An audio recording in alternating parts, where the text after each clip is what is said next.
மென்மையான அப்பம் தந்தீர் ஆராதிக்கின்றே, மெய்யாகவே உம்மை தந்தீர் ஆராதிக்கின்றே.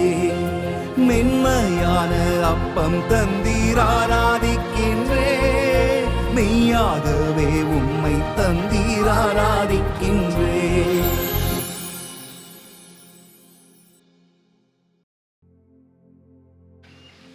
தந்தை, மகன், தூய ஆவியாரின் பெயராலே ஆமீன். கிறிஸ்துவில் அன்பார்ந்தவர்களே, திருப்பலியோடு இணைத்து பாவ சங்கீர்த்தன அருட்சாதனம் இந்த ரெண்டுமே சேர்த்து வைக்கலாமா? கூடவே கூடாது. நான் சொல்லலை. த Holi C, RS 76, RS 86, Redemptionis Sacramentum, Sacrament of Redemption. திருப்பலியை குறித்து ரோமன் ரைட்டில் இருக்கிற, லாட்டின் ரைட்டில் இருக்கிற திருப்பலியை குறித்துள்ள இன்ஸ்ட்ரக்ஷன். அது எவ்வாறு திருப்பலி இருக்க வேண்டும் என்ற அந்த கட்டுப்பாடு, கோட்பாடு, அந்த கோட்பாடு நமக்கு திரு அவை தந்திருக்கு.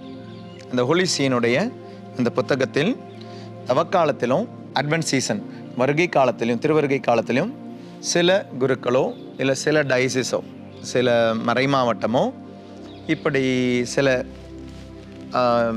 எளிமையான வழிகளை செஞ்சிடலாம், குறுக்கு வழியில் செஞ்சிடலாம் அப்படின்னு சொல்லி பாவ சங்கீர்த்தனத்தையும் திருப்பலியையும் ஒன்று சேர்த்து அந்த முதல் பகுதியில் வச்சுட்டு உங்களுக்கு பாவ சங்கீர்த்தனம் முடிஞ்சிடுச்சு அப்படின்னு சொல்லி ஒரு ஆசீர்வாதத்தை கொடுப்பாங்க.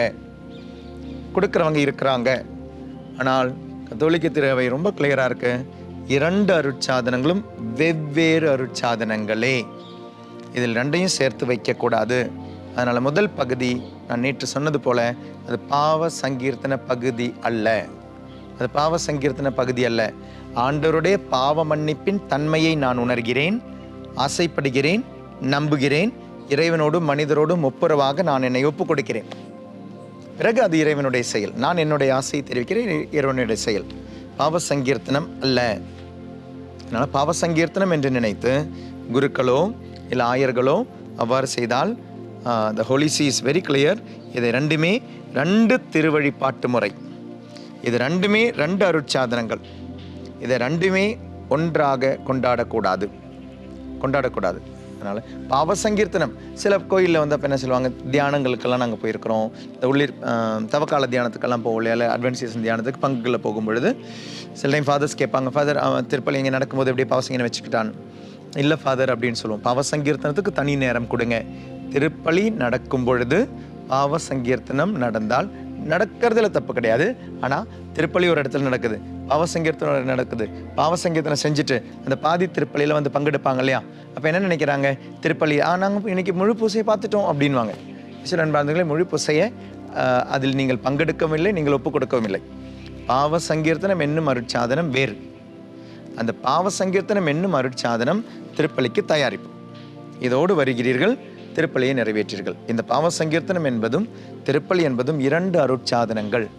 அதனால் ஒரு திருப்பலி நடக்கும் பொழுது பாவ சங்கீர்த்தனம் நடந்தால் நீங்கள் பாவ சங்கீர்த்தனம் செய்ய போனீங்கன்னா திருப்பலிக்கு வந்தீங்கன்னா அது பாதி திருப்பலி தான். பாவ சங்கீர்த்தனம் அதனாலவே சாதாரணமாக திருப்பலிக்கு முன்னால் வச்சிடணும். சில பங்குகளில் 6:30 திருப்பலி இருக்கும். 5:30 ஃபாதர்ஸ் அவைலபிளாக இருந்தாங்கன்னா நீங்கள் 5:30 போய் பாவ சங்கீர்த்தனம் செஞ்சிடணும், இல்லை 6 மணிக்கு செஞ்சிடணும். வருகை பாடல் பாடும் பொழுது நீங்கள் அந்த பலியில் பங்கெடுக்க வேண்டும். அதில் நீங்கள் அங்கே இருக்கணும். அதுதான் முழு திருப்பலி.